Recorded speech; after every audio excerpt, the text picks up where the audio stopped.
Joker was written by Brian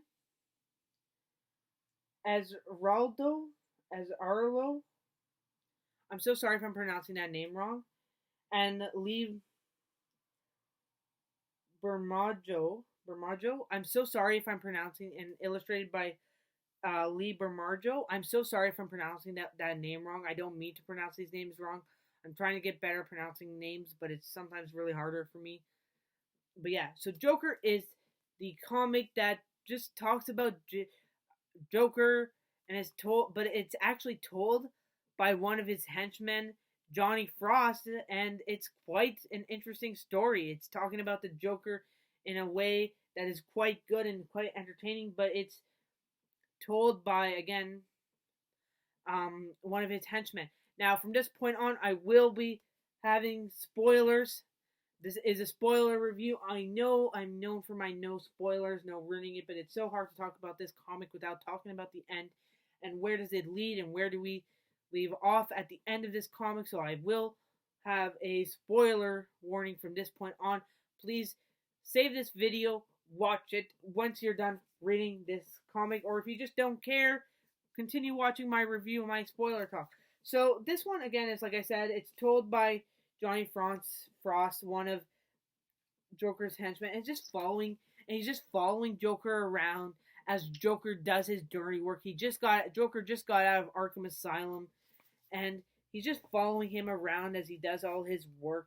How many pages is this comic? One of the things I don't like about this particular comic is it doesn't actually say how many pages it is. But I'll Google it quickly. Where's my phone? Let's Google it. Okay. I'm trying to do this without like anybody looking at my page.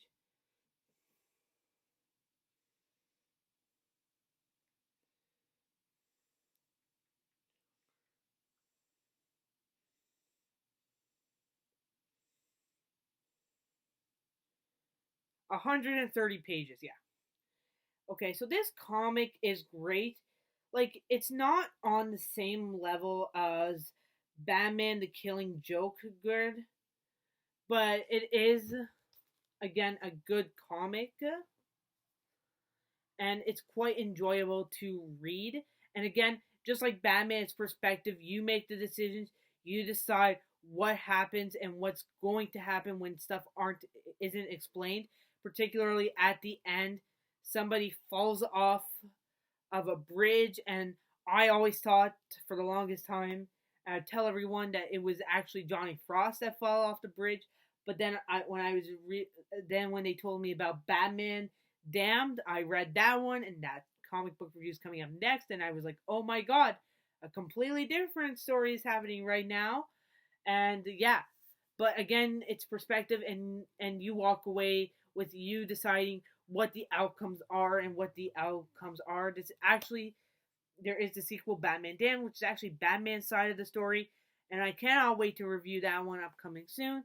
But yeah, but is this a good story? It is actually pretty good. Again, an apples to apples comparison of Batman the Killing Joke to Joker. It's not as good as Batman the Killing Joke. At times I was getting bored with this comic. I found it really weird and interesting that this, like, in some ways I found this cool that it was narrated by one of Joker's henchmen, but I kind of would have liked this comic to be narrated by Joker himself. Um, and yeah, I enjoyed it. We don't really get a look at Batman until towards the end of the comic. Like, it's like really Joker centric for the first bit of it, and then finally when Batman enters, it's like towards the end, and that was quite good. There is a lot of really nice elements to add. The artwork is amazing in it. It just pops right off the page. Again, and again, this is a DC Black Label comic, so that means mature audience, only like 18, 19, 20 years old, depending on what mature is defined in your country, state, province, or wherever.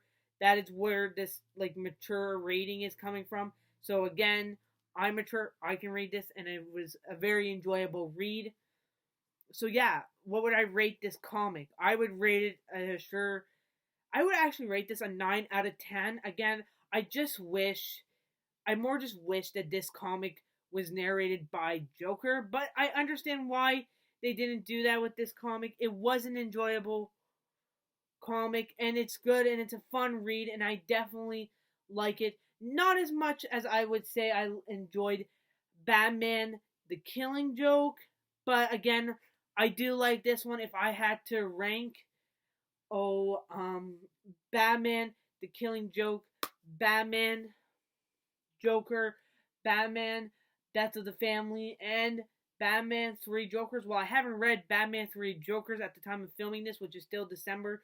You guys are watching this in January, but I probably still haven't read it yet. And I'm trying to finish Batman Death of the Family, but that one's a really big comic, and I'll explain that one whenever I review that one, and whenever I finish it and get my review up for that one. But yeah, I'd probably rate this one so far just second to best to Batman the Killing Joke. Anyways, guys, that's my thoughts on Batman on Joker. I cannot wait to review Batman Damned next. But yeah, so let me know what are your thoughts on this comic. Please remember to check out my Instagram and my TikTok at the Chamber of Pops. My usernames will be down below in the description. And without further ado, I'll see you guys next time with a brand new comic book review. Bye, guys.